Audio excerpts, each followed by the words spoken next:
such people like Mordechai Richler, Leonard Cohen, Saul Bellow, who was born in Montreal, Ruth Weiss, Charles Small, and Jennifer Roskies. So I know Jennifer since we went to Primstein's Mishmar summer camp in the Laurentians in St. Adolphe de Howard, Quebec. That's where the introduction should begin and end, right? So Jennifer currently works as a coordinator at the Jerusalem Center for Public Affairs. This is directed by Dory Gold, a very important think tank in Israel and Jerusalem. She's also doing her PhD at Bar Ilan University and has been an ISGAP research consultant for many years. She's published with us several articles and working papers. Her publications include Marginalization and Its Discontents, American Jews, Multicultural and Identity Studies, and that was produced by the book that we've been circulating here, Global Anti-Semitism, A Crisis in Modernity, which was published by ISGAP. There's 5 volumes published by ISGAP, and a volume which Jennifer also appears in by Brill Press. She wrote in that book an article including Missing from the Map, Feminist Theory and American Jewish Women, which is a very important paper, looking at the whole issue of multicultural identity, women's identity, Jewish women's identity in the academy, and their kind of struggle that not only Jewish women engage in, but I think also men, sort of how to be a scholar and maintain or create a Jewish identity compatible with being in certain institutions and certain professions. So there's a struggle that we engage in, and Jennifer, I think very importantly and uniquely gave voice to a struggle that we all have, but many people do not or have not or did not articulate. So her work is very important. So today she's going to continue the discussion on issues of multiculturalism and identity and sort of double-edged sword. So, Jennifer, welcome.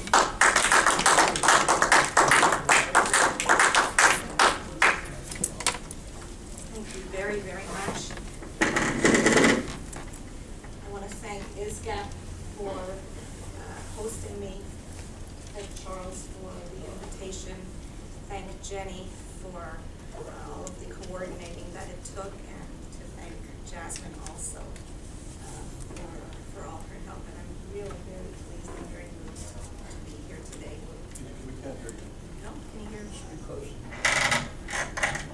Can you hear now? No? Could be better. No? Is there controls? Can you hear No, now? I don't know. Yeah, Yes. speaking to the mic. It helps when you turn it on. Okay. Manual. All right. So thank you. When it's good for the Jews, it's bad for Judaism. This saying encapsulates the notion that the unprecedented freedom which served Jewish immigrants to America and their descendants so well has come at a price.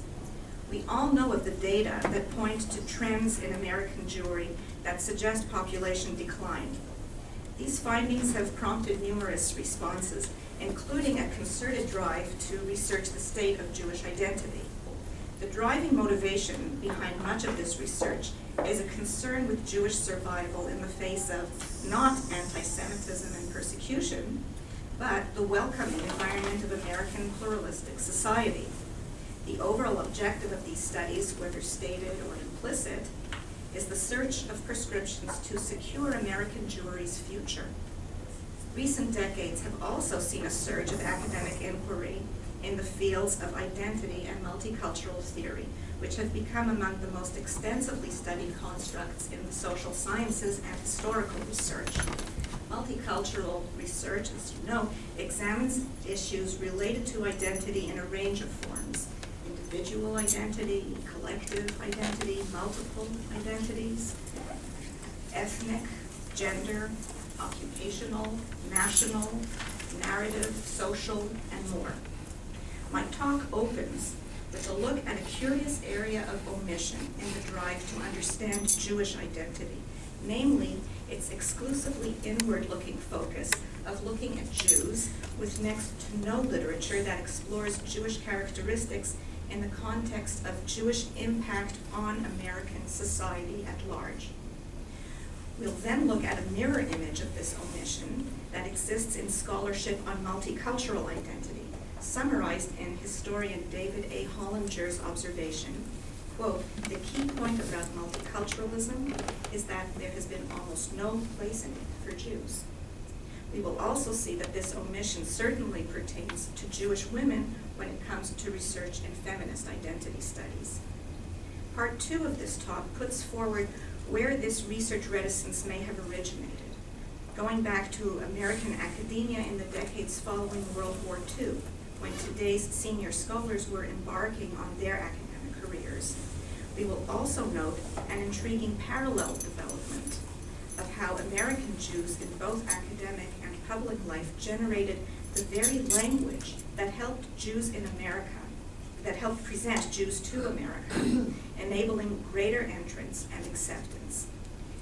Yet the omission of Jews, women and men, from American multicultural studies research leaves a gap in our understanding of American modernity, as well as in a fuller understanding of American Jewry. Can everybody hear me? So, considering the imperative nature of research on Jewish identity, the goal of bolstering the future of American Jewry itself, one might think that scholars' examination of this topic would leave no stone unturned.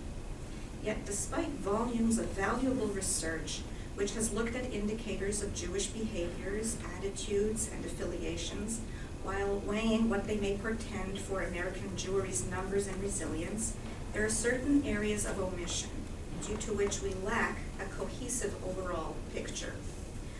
One of these blind spots, as I mentioned in my introductory remarks, concerns much of Jewish identity studies' overwhelmingly inward orientation, overlooking what Deborah Kaufman referred to as the subjective byproduct of social location. Namely, we lack research on the context of Jewish identity within the American non-Jewish mainstream. To David A. Hollinger, by the way, is not a Jew, this inward view typifies what he called a communalist perspective, meaning what he called an emphasis on the history of communal Jewry, including the organizations and institutions that proclaim Jewishness and the activities of individuals who identify themselves as Jewish. This, as opposed to the dispersionist approach Hollinger advocated in order to rectify the disparity and to understand what he saw as the demographic overrepresentations of Jews in the American worlds of finance, film, science, psychoanalysis, philanthropy, political radicalism, modernist movements in the arts, and other domains of modernity. He explained, by dispersionist, I refer to a more expanded compass that takes fuller account of the lives in any and all domains of persons with an ancestry in the Jewish diaspora, regardless of their degree of involvement with communal Jewry, and no matter what their extent of declared or described Jewishness.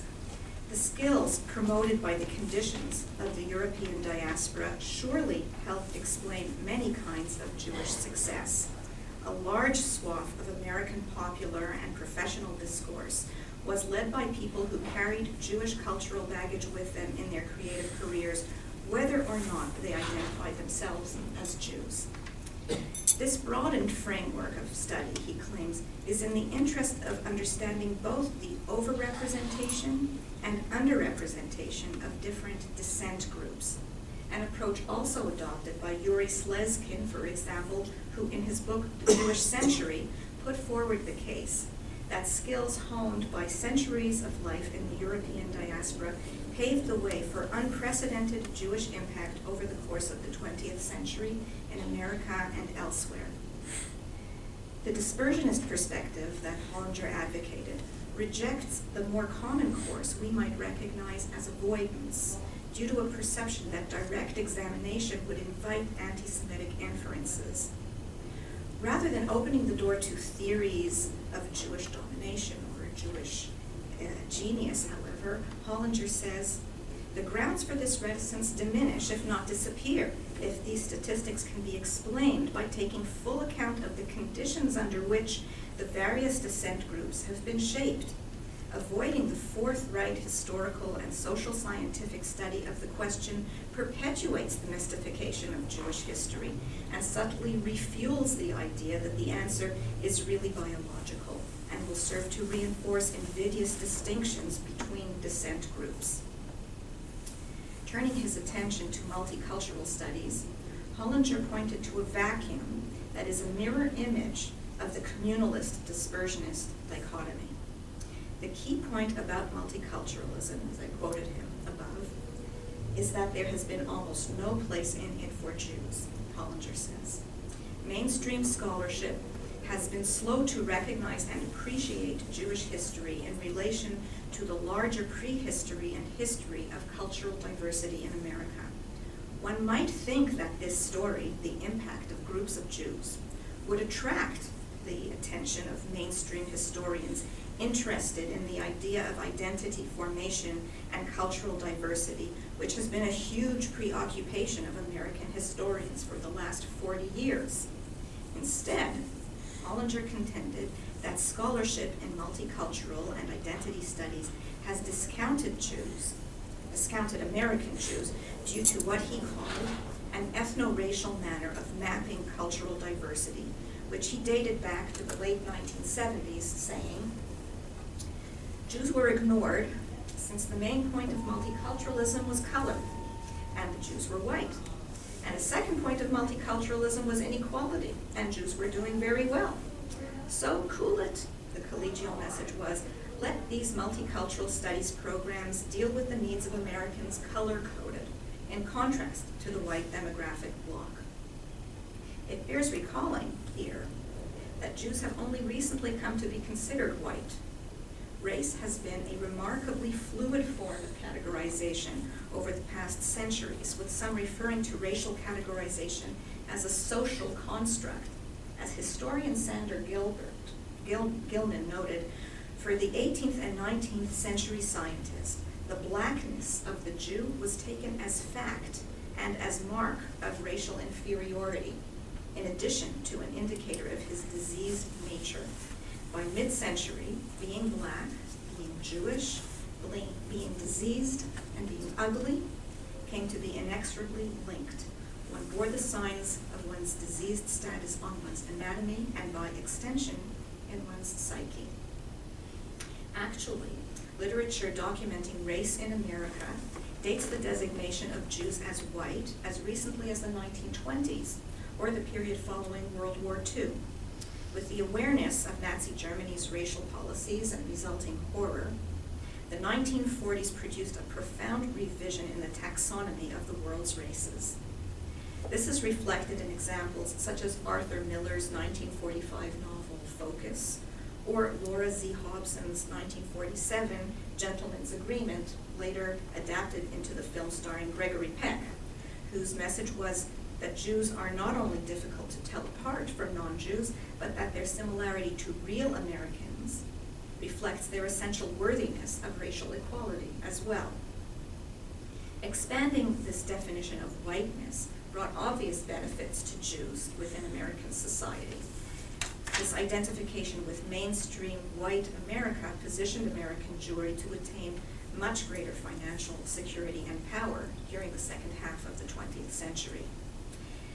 At the same time, in sources much more recent than the 1940s, Jews are described as not quite white, or a different shade of white. In other words, not quite blending in. A 1993 study involving white American women on the subject of their white identities by Ruth Frankenberg noted statements by Jewish participants indicating that several points must be made about the intersection of Jewishness and whiteness.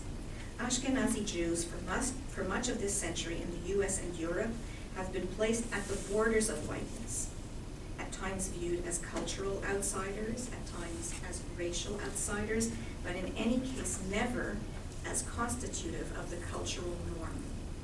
Frankenberg's study is revealing in other ways as well. In the relatively short section she devoted to the Jewish aspect of those women among her participants who were Jews, the theme of experiencing anti-Semitism arose among every single one of them.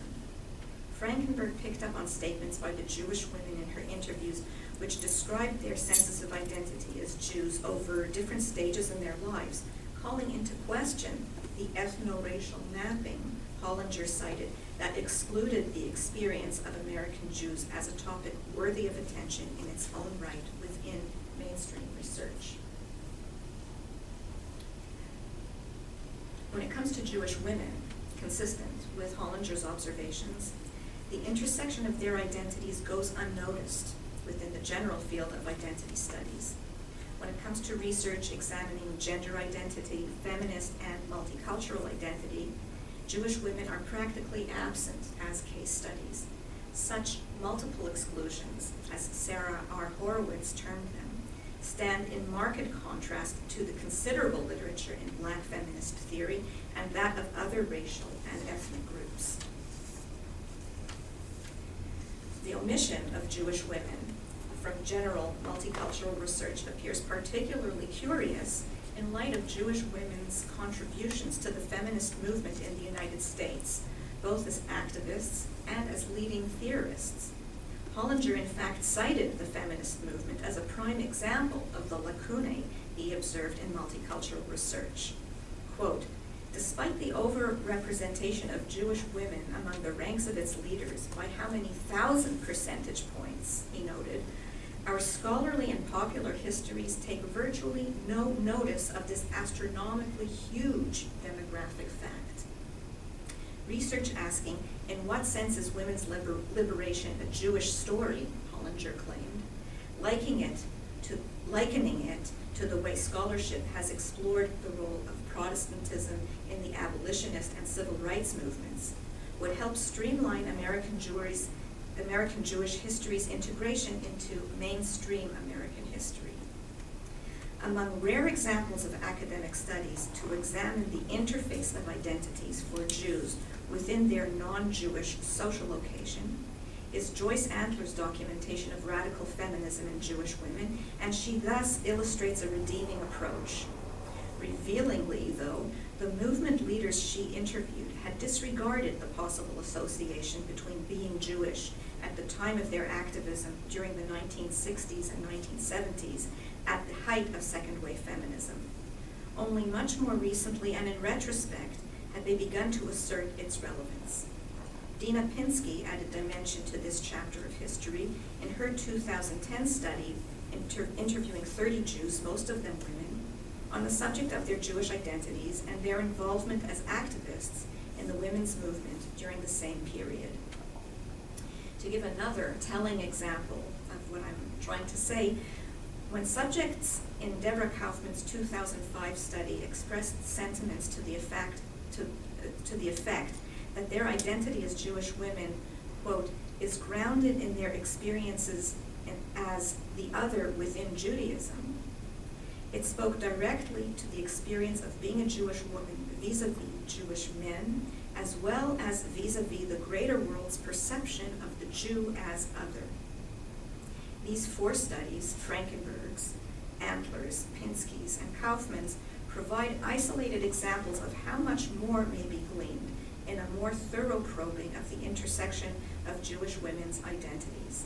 Their observations call attention to the material yet to be mined by studying the interface of Jewish identities within American society in multicultural identity literature.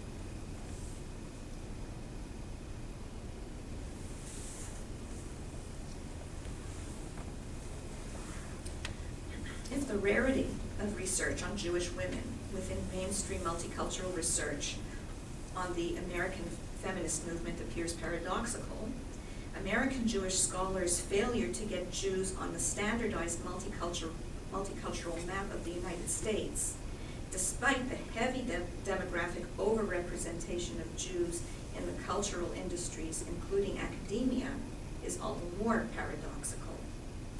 The reason for this block may stem in part from what Alan M. Kraut recalled as the chilling effect of an American academia in the post-war period as still rife with anti-Semitism.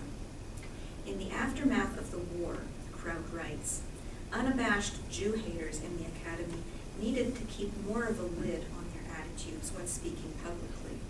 However, graduate students with professional aspirations still often hesitated to select a dissertation topic that identified them as Jewish. Wise doctoral mentors took careful care to counsel against a topic that typecast a young aspiring academic as too Jewish. Even those committed to writing history without Jews had an uphill battle, he observed. Jews specializing in American history had a particularly difficult time getting jobs. Historians were reluctant to entrust the teaching of the nation's sacred history to such outsiders. Examples of this aversion were given voice in my own dissertation research when American Jewish women, all senior members of faculty in the humanities or social sciences, described the process of choosing their academic field of research. Many upheld the same unwritten rule, spurning Jewish themes as a given, some stating pointedly that choosing such a focus would have been akin to opting for separatism as opposed to the career they sought in the mainstream.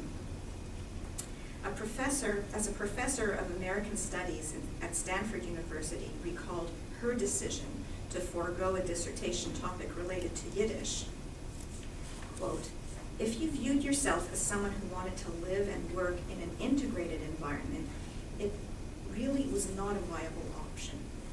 But taking that intellectual drive and channeling it into the secular arena and excelling in the bastions of American learning, that was something we Jewish graduate students in the Ivy League could handle. A professor of English literature and women's studies at Berkeley articulated to me this sense of mutual exclusivity between Jewish topics and mainstream research when she spoke of the course syllabi she developed on women, race, and ethnicity, in which it never occurred to her to include Jewish perspectives, saying, I know of no one, certainly no one here at the university, who teaches Jewish women writers, or even Jewish writers, and that may be a coincidence. It may also have to do with concern about ghettoization. I'm not sure I would want to identify myself or be identified as someone circumscribed by a Jewish identification. Now, we come to an intriguing parallel development. In contrast to the above trend of demarcation between mainstream academia and Jewish topics of study, Lila Corwin Berman, in her 2009 book, Speaking of Jews, traced a very different development over the same general period, a phenomenon which functioned indirectly and almost surely inadvertently in countering marginalization. During the second half of the 20th century, Jews in academia, along with Jewish leaders, rabbis, and intellectuals, sought to generate a public language of presenting Jews to the United States as a means of navigating relationships with non-Jews within an open yet non-Jewish society. By creating this intellectual framework, Berman noted, Jewish leaders strove to make Jewishness intelligible to the American public. When properly conceived, she noted, a public language of Jewishness, instead of marking Jews as outside of or peripheral to American life, enabled Jewish leaders to define Jews as indispensable to the United States. Berman described the intensive involvement of Jews within the academy, particularly the social sciences, and their active role in creating both the theories and the very language of academic discourse. The Jewish attraction to the social sciences, she writes, was a response to the particular circumstances of minorities and Jewish life. Sociology offered minority groups an opportunity to integrate their experiences into larger national contexts. Sociological language and models became unrivaled sources of authority, sculpting the public language that American Jewish leaders used to talk about Jewishness. The fact that Jews helped mold the field of sociology is critical to understanding why sociological language became so useful in Jews' efforts to explain themselves to the United States. In other words, to Berman, part of what secured American Jews' entrance and acceptance into academic life was the terminology they themselves crafted within emerging academic disciplines. Still, countering these gains are the gaps to which Hollinger pointed for when it came to American Jewry as the subject of academic research.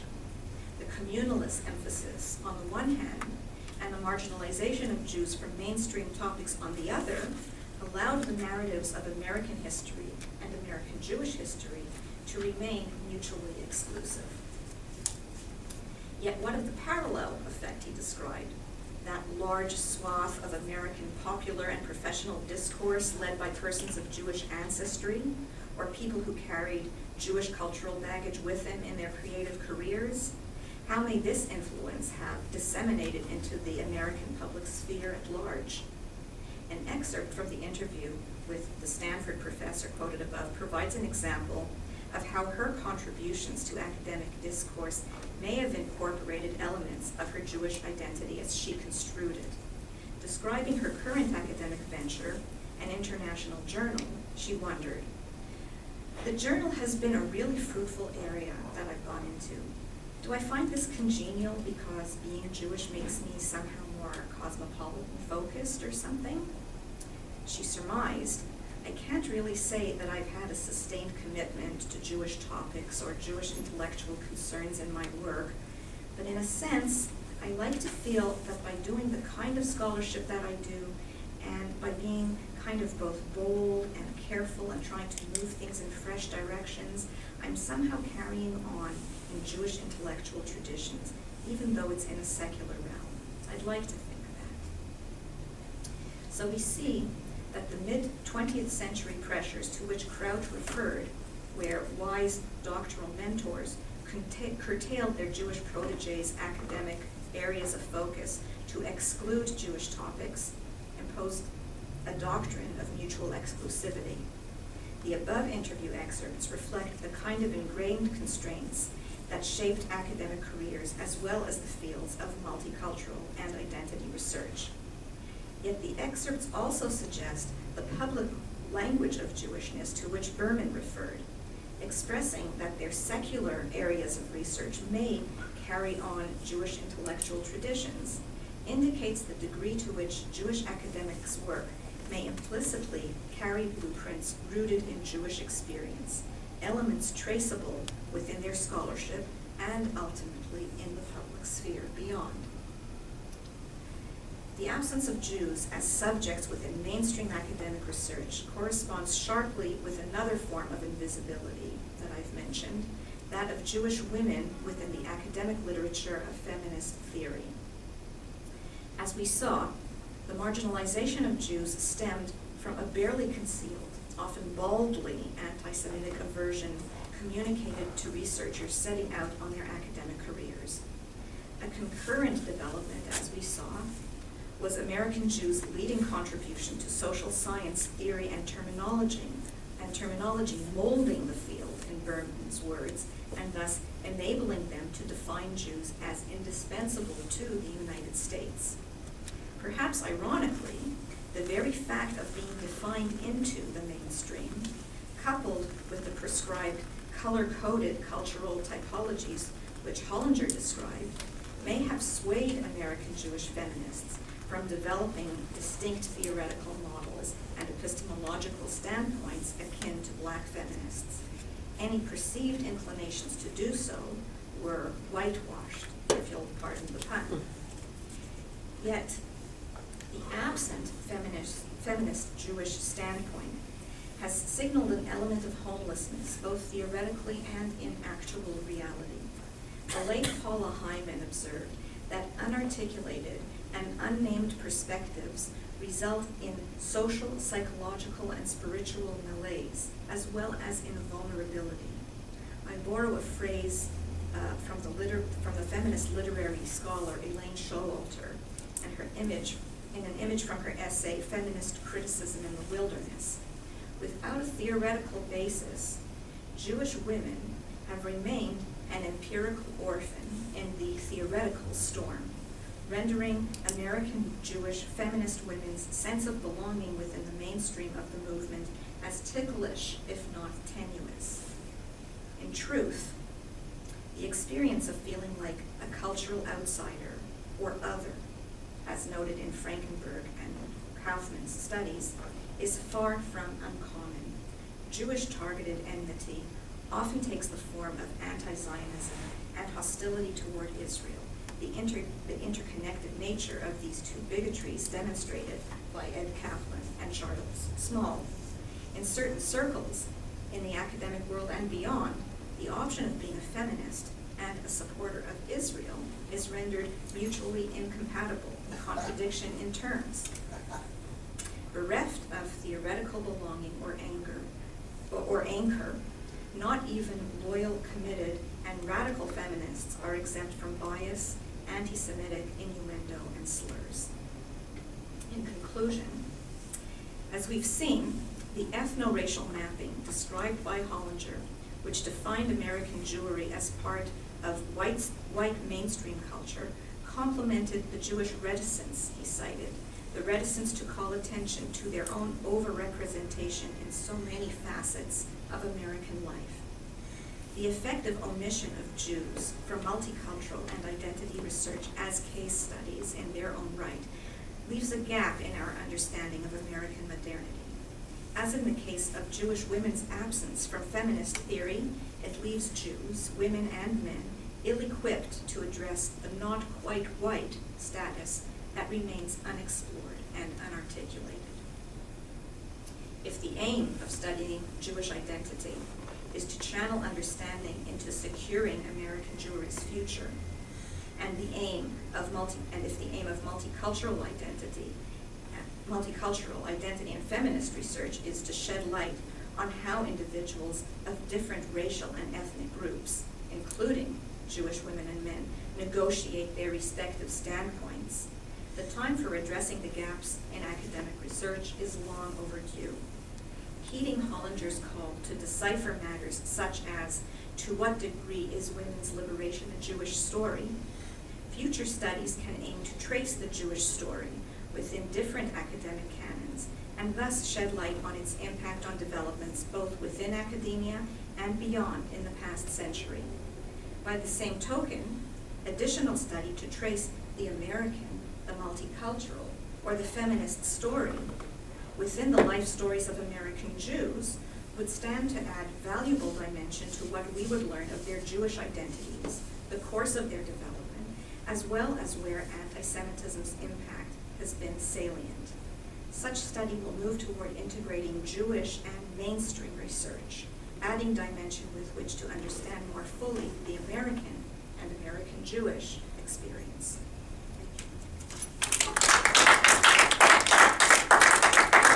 Thank you for an excellent, thought-provoking paper. So I want to ask you some challenging questions. So we're both born in Canada. Canada became a multicultural society in the 1970s. And multiculturalism, unlike the melting pot theory, puts emphasis on ethnic group identity. It's encouraged. And I think that the evolution of Canadian Jewish identity in comparison to American Jewish identity, now living in the United States for 10 years, is stark. There's a tremendous difference, even though Montreal is 300 miles away from here. It's another reality. So we have one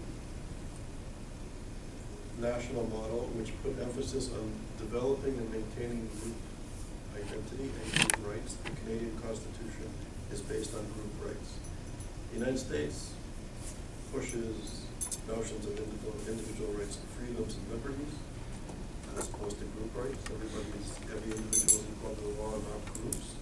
And there's a melting pot approach where the emphasis is, as you were saying in your paper, that Hollinger outlines, there's negativity associated with communalism, and the whole Chicago School, a bunch of American social sciences, when it comes to issues of ethnic identity, places emphasis on seeing success as integration, assimilation. Integration and assimilation. Seeing integration as success. Segregation is a sign of deprivation, and integration, assimilation, disappearing from the communal is a sign of great success. So the American Jewish community has developed white identity. I hear it all the time. Whereas in Canada, it's rare to find Jewish people identifying as being white. Okay, and this is not far away. So my question to you is, and there's a tendency in studies to look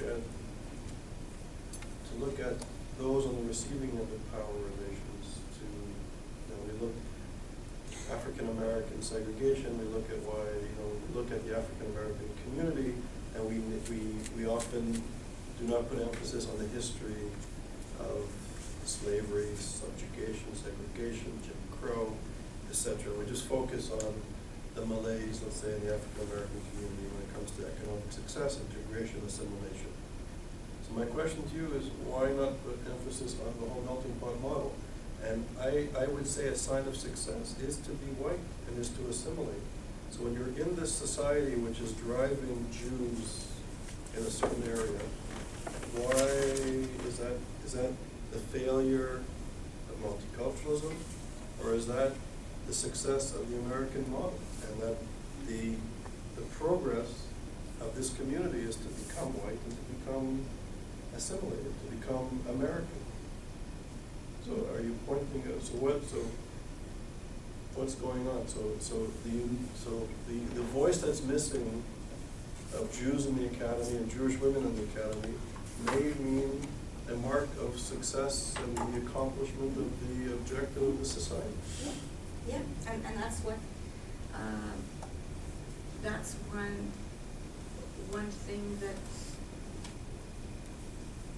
that's a point that comes up when one points out, why isn't there a parallel literature of Jewish feminist identity study, literature as there is in Latina feminist studies? One answer could be because we didn't need to. There was no need to. But the fact is that it's not really the case. Yeah, I don't know if I agree with you about Canadian Jews not seeing themselves as white, but at the same time, I think they see themselves as distinct from the WASP majority, and never ever as being indistinguishable. But legally, Jews are different than French and Anglo-Saxon legally. Constitutionally, Jews are different. In this country, it's absolutely the opposite. Yeah. And this may be a very good thing, legally speaking. And it's worked. It's served the Jewish community in America very, very well in many ways. But the fact of the matter is that if one is left without a language the fact of the matter is, if there is no way in which one can be a card-carrying, radical feminist in many circles of the women's movement, it's becoming much more mainstream. And you see this both in rhetoric and in programming within the women's movement. It's hard to be part of that mainstream and still be a very vocal supporter of Israel, then why is that? What are Jews classified in Canada? So just very briefly, the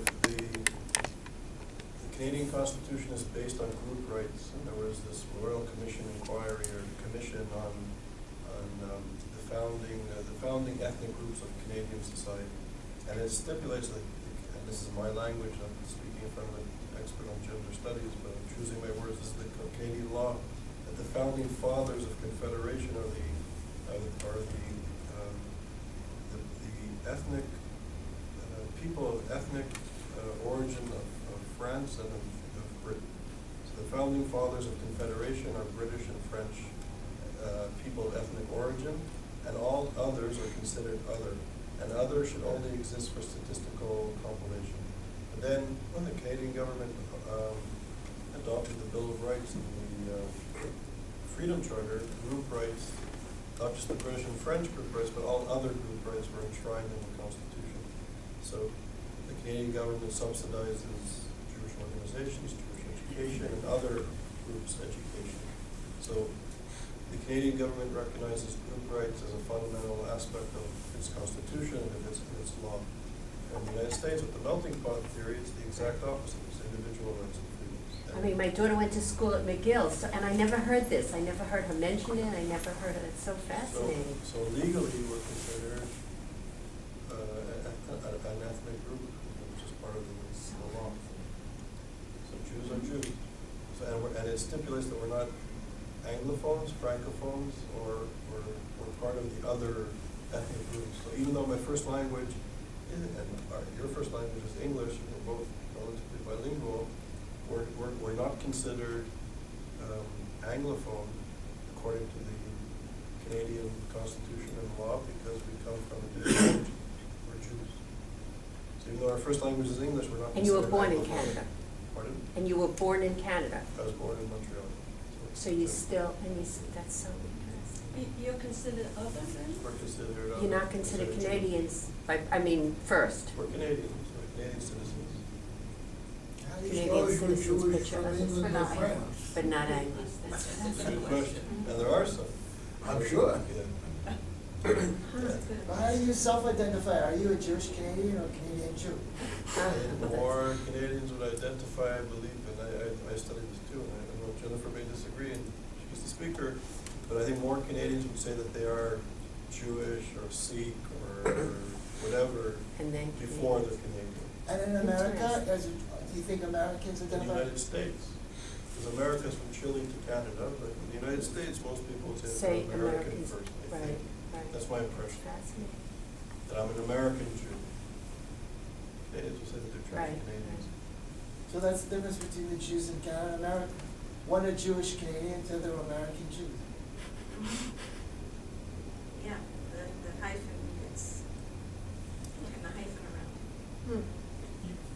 You and Charles were speaking about your childhood in your introduction, Charles. So I grew up in Brooklyn, New York. Yay.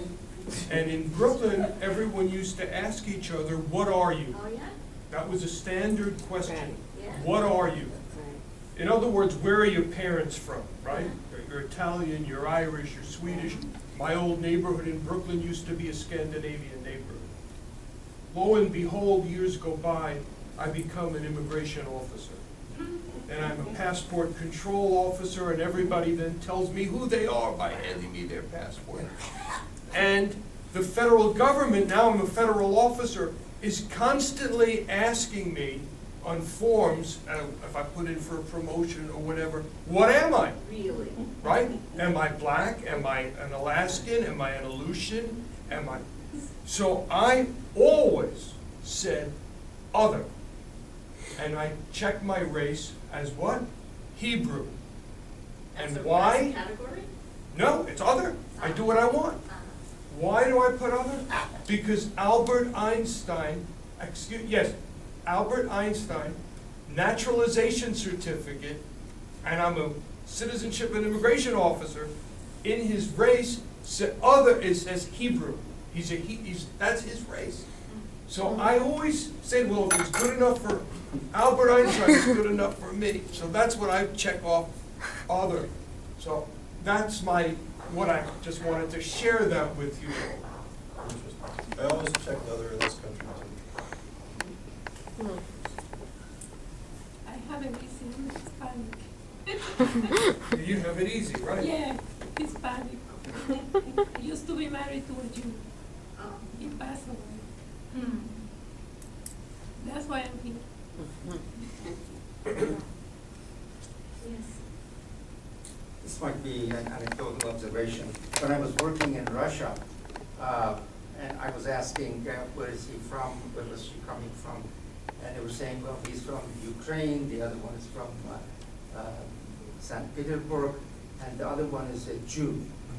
never said which city and what part Yeah, with the religion that identified them.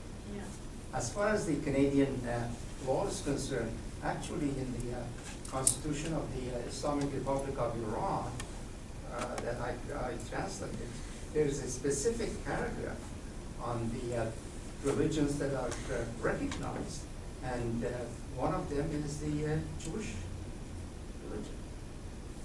It's recognized. It's working out really These well. academically. Sometimes it's not always good to be. Well, that's what I was thinking. I mean, I think there's a conflict of interest almost to be recognized or not. And it seems, the pluralism or blending in, being kind of getting this invisibility is kind of like the white privilege in a sense. Mhm. And then, and perhaps women to value that, especially feminists, kind of chose that route in a sense to value, I don't know, that there was this privilege associated with invisibility in some way. And that's why feminists and Jewish feminists in a certain sense rejected embracing the, being an ethnic group. I mentioned a study of Ruth Frankenberg's that interviewed, I don't remember exactly how many women, and the topic was looking at their white identities. And white identity studies is a field in itself, but it's kind of a Johnny come lately, Julie come lately. It's sort of a reaction to all of the other ethnicity and race identity studies. So, how, you think of this bland white bread, but there's, of course, it's much more textured. Yes. I guess my question is, do we really want a Julie on our passport? It's, to me, it's, reminiscent of Nazi Germany or even contemporary Russia, or maybe Soviet Union. And isn't it really more a question of us identifying ourselves rather than the government identifying us, or? Yeah, I would say, I think that question could be developed very well in a seminar that Charles chooses to give at some later date on nationalism and citizenship and identity. What I was speaking about is exactly that, and the reticence about looking at it. There's a lot of navel gazing. Some people would call the Jews' obsession about Jewish identity and how observant are you of these customs and of those traditions and of these, who are your friends and where you socialize. But looking at the much greater picture, what Hollinger called to us, widening the compass and looking at American society and American modernity and seeing, we talk about it, but the tremendous Jewish presence in all of it, but not really study. What is it about the Jews, the Jewish characteristics that may have contributed to this disproportionate presence? We sometimes cite it with great pride, but sometimes there's a lot of reticence. And he speaks about this avoidance, a tendency toward avoidance that I think we all recognize, not wanting to call too much attention to. Is this, you don't want to draw too much attention to characteristics that could work out to be not so much in our favor. And he says, no, we should boldly examine what was it about the conditions in the European diaspora, which, when you're talking about American Jewry, the vast majority derive from the European diaspora, that may have cultivated certain characteristics. But there is that reticence. A friend recently said to me in the course of conversation that Jews love to talk about other Jews. So, and I guess I was talking about other Jews at the time, or just just making observations. Non-Jewish person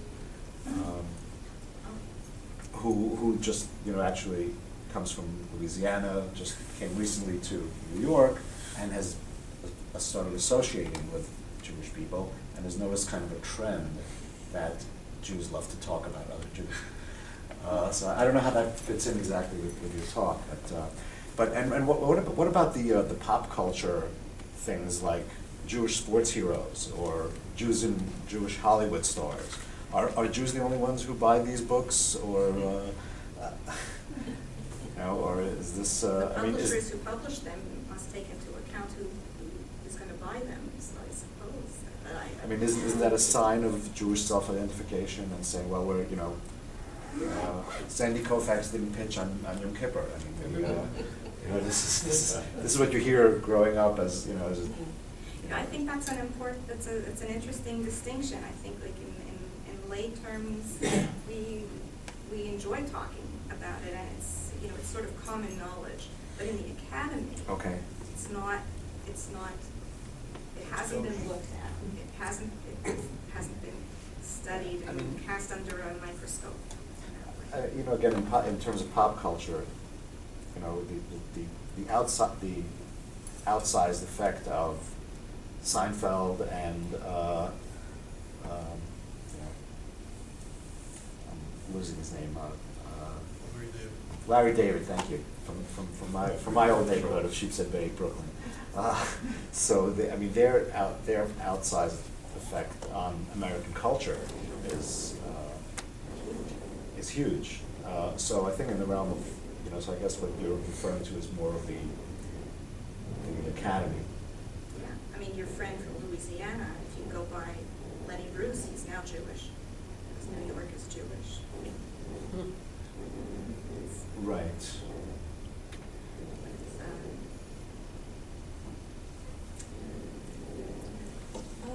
Regarding visibility, for many years, before and after the war, the Jews didn't want to be visible, but only the last, 30 years or so, there's more of a change, and they want to be visible more. Yeah.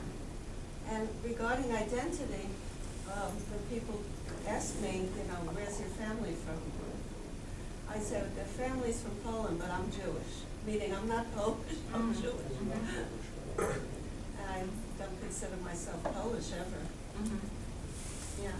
I really, when I came across the book of Lila Corwin, speaking of Jews, and she was talking about a period just prior to what you're speaking about, mid-century, and the development of the fields of the social sciences of Jews, creating the frames of reference, creating the terms of the whole field of sociology that explained minorities and that defined themselves into the norm. So that perhaps laid the groundwork for the decades where it's much more fashionable. And you can't exclude also during the 60s and the 70s, the Black is Beautiful movement, which ushered in the rise of ethnicity, pride in ethnicity all around, including those of the Jews.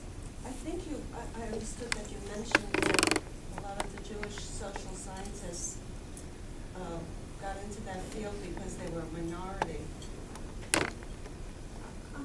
I wonder if there are if that isn't like the main reason.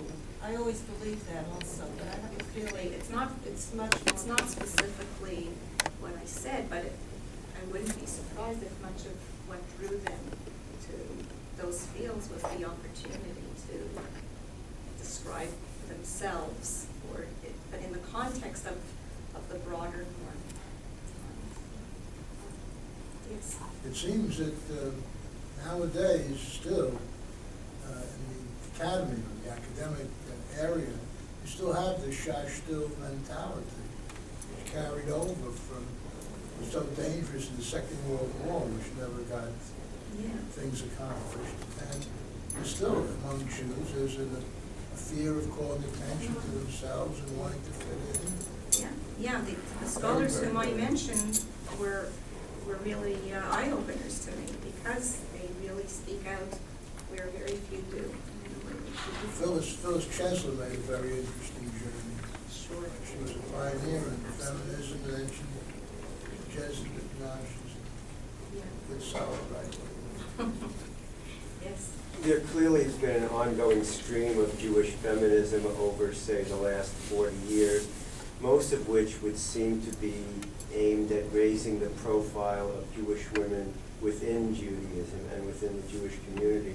In your research and your work, have you found any exceptions to that where there's Jewish feminist studies that look more outward at present time? You're writing the introduction to the dissertation.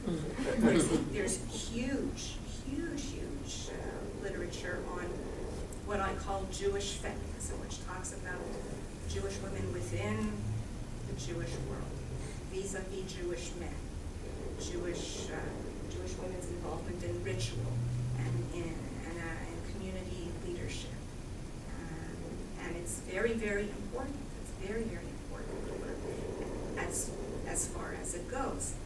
There's very, very little that talks about the interface using the same kinds of methodologies as the other groups do, and that's what brought this paper into being. Why might that be? And why, it isn't a paper about anti-Semitism, and here I am at ISGAP, but it is about the peculiar nature of the Jews. They're just a strange case. So if I may, I was gonna ask a crude question, following up on your question. So it's interesting.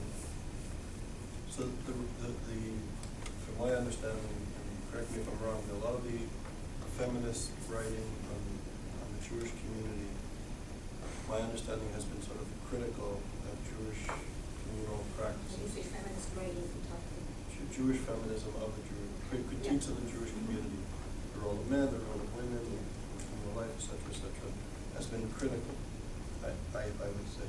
And yet, these same writers seem to hesitate to be critical of American power relations and the role of the community in the United States. No? And if so, why?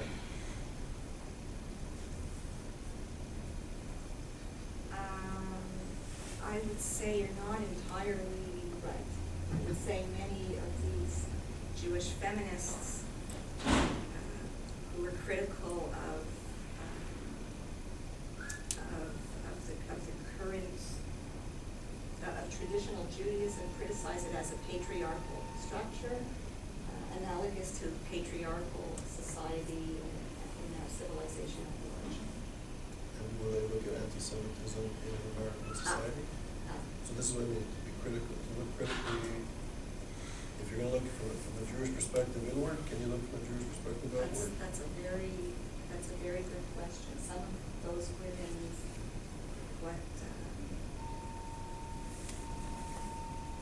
their driving passion is not necessarily the parallel phenomenon of anti-Semitism, although they can be passionate about sexism within Judaism. And many black feminists had the courage and the clarity of vision in developing their epistemological standpoints of recognizing that concurrently you need to be as aware of the sexism within African American society as you need to be aware of racism within American society at large. Why has a Jewish feminist scholarship been able to achieve that? That's my question. That's the question. Why is there no There's still a such feeling that they're feminists? not legitimate. Why is there no? They don't have as much right as And that's why I loved the quote of this literary scholar, Elaine Showalter, who spoke about women as a literary orphan in a theoretical storm. She put an orphan in a theoretical storm. An empirical orphan in a theoretical storm. She wasn't speaking about Jewish women at all. She was speaking about women, that women are invisible when it comes to literary theory. This is going back many, many decades, but it applies, in my reading, to Jewish women as empirical orphans in a theoretical storm. What does that mean? That there's a storm, a flood of theories. Feminist literary theory, feminist sociological theory, feminist psychological theory, historical theory, every which way, and very worthy and important theory. But if it doesn't, and it is rectifying, it has rectified a certain imbalance in the academy, in which women were heretofore were invisible. But if Jewish women don't have any visibility, or if they, you're white, so why, what's the problem? There's nothing to say, and many American Jewish women, and I would say European Jewish women to a degree, and Israeli feminist women would also say we don't have, that's the same claim. Because of being white, Ashkenazi Israeli women. It's not exactly true. How could it be true if when it comes to issues like Israel, or when it comes to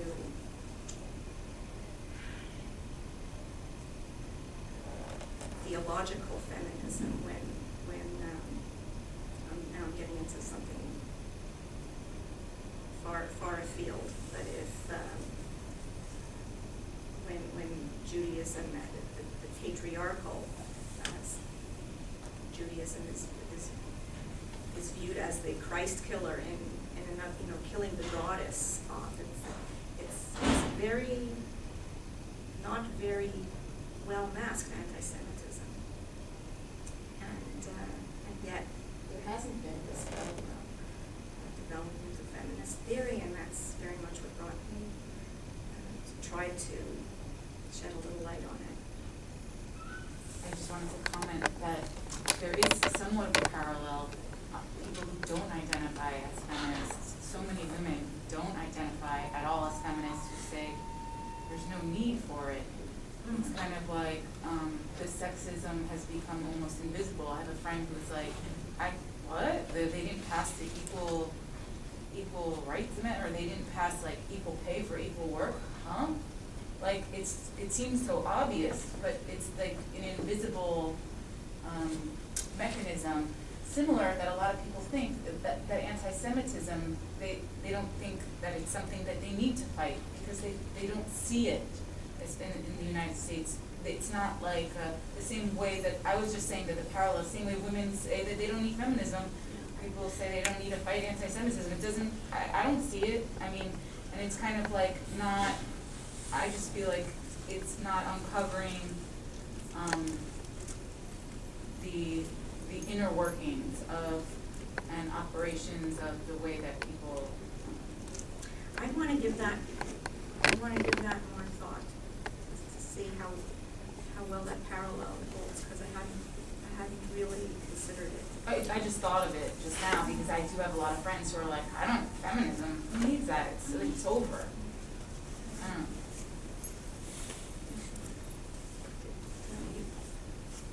Yes. I just have a question about anti-Semitism being I have a feeling that it's directed more towards men than it is towards women.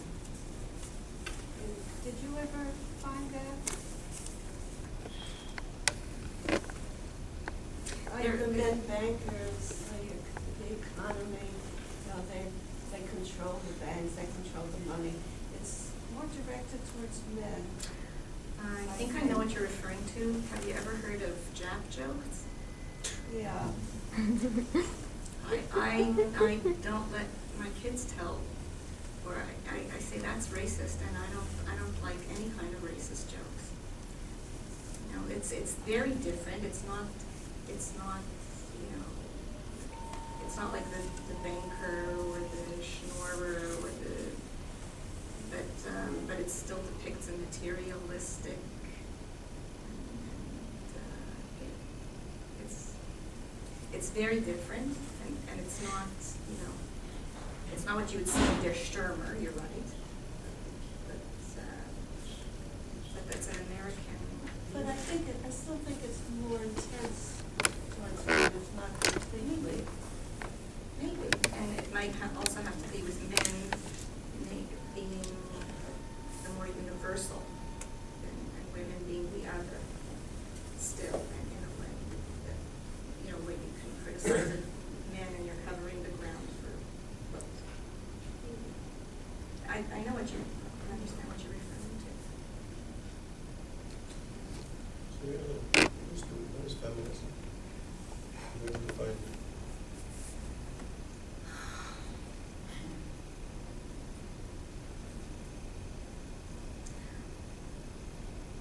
I like to think of feminism as the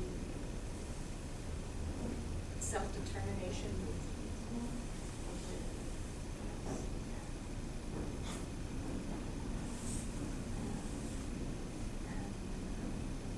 You know, not as many colors and shades within it as there are women and men. And some of the expressions of it are an anathema to me. I cannot stomach them. But when I think, and that was something that, what I couldn't understand was why there weren't more feminists. We were talking about this earlier, why there weren't more feminists in my circle of friends who didn't see that there was just an obvious parallel between the self-determination movement of women and the self-determination movement of the Jews, Zionism. Why Zionism seemed well parochial, not as cool sometimes, or more shashtil sometimes, and feminism. I wanted to try to figure that out. You taking a look at the recent discussion in America about women putting on tefillin, and the discussion that's been going on here, and Or did we, yeah. and how does that impact you? Because that's a very clear-cut case of how the religion has kind of tended to differentiate these genders. Yeah. That, for example, women are not obligated to attend synagogue. Right. So that's a very great distinction, gender distinction. And women have historically never put on tefillin. Not never, but very rarely so, yeah. Right. So those are very, very clear-cut ritual, where there are certain rituals that are very specific to men and very specific to Time women. bound. Yeah, time-bound rituals. Well, this is an area of expertise that, as your president says, is not my pay grade. Okay. There's a lot that could be said, and there's very important statements about it. It is also, so I may, it also ties to the whole distinction you were saying earlier about having a J in your passport and recognizing group identity. So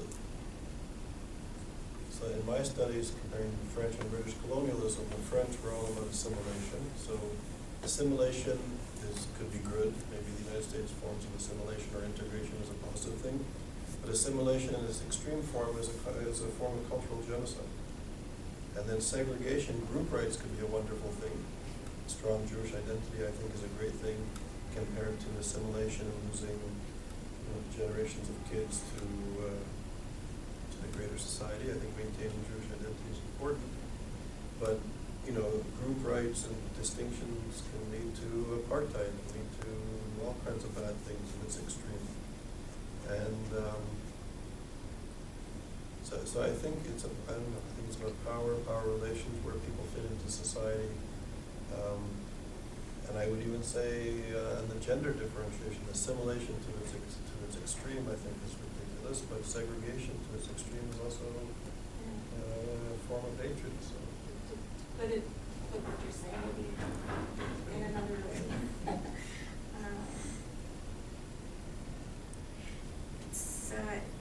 It's who knows, you know? I've lived enough years that the question crosses my mind that gendered Judaism, you know, who am I to knock it? There could be a lot going for a system that's gendered. And on the other hand, a woman or a person feeling invisible. And that person's experience of it and an exclusion and invisibility, if that's an authentic, true feeling and not, you know, not a contrived feeling, but, you know, not, who am I to knock that either? So I'm very happy that I don't have to put down a psak halacha on it. It's not for me to say. I speak on a tangent, but we're a small enough group. There was a scholar from Berkeley, California, University of Berkeley, speaking on food and nutrition. I forget his name. He gave a brilliant lecture. I have it on YouTube. And he was showing how food production in this country is getting out of hand. People are consuming food that's not healthy, it's radiated, processed, and preservatives, and food enhancers, taste enhancers, all this stuff. And he was explaining how in the 1970s, Kentucky Fried Chicken had a huge billboard and advertisement campaign in favor of women's liberation. And he explains how the food industry made the link that cooking at home is a form of gendered slavery. And to be liberated, you eat out and eat this, you know, processed pigeon. Pays the bill when you eat it. They read Betty Friedan. Yeah, no, so you know, so the liberation of women, and he shows how poor families who cook at home are healthier than wealthy people who eat out in the United States. Anyway, so liberation means, or, you know, liberation from what or for what, or just have taste of, I don't know. Yeah, These and are, that's what you're cooking shouldn't be a woman's thing, but we look down on home cooked food in society. It's dangerous, it's unhealthy. Home cooked food is good. whose interests are driving these feelings. No, it just reminded me of the, very similarly, the cigarette industry, the tobacco industry Oh, yeah. promoted smoking Yeah, as, Virginia Slims. but going back to the 20s, and I think it Yes. was Bernays, I think, who had women marching at the head of the Easter parade, smoking, to show that women can be equal to men. So, just, Those are capitalistic mechanisms, right? Yeah. well, it's advertising. Yeah, I mean, they'll utilize anything to make money, I think. I mean, like, my, We all read that in our $80,000 university tuition courses. No. got that far. No, we just in that and watching Mad Men.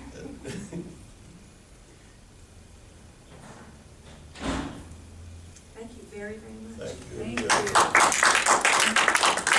If anybody wants Jennifer's articles, they're available on the second floor, actually. She published 2 with them.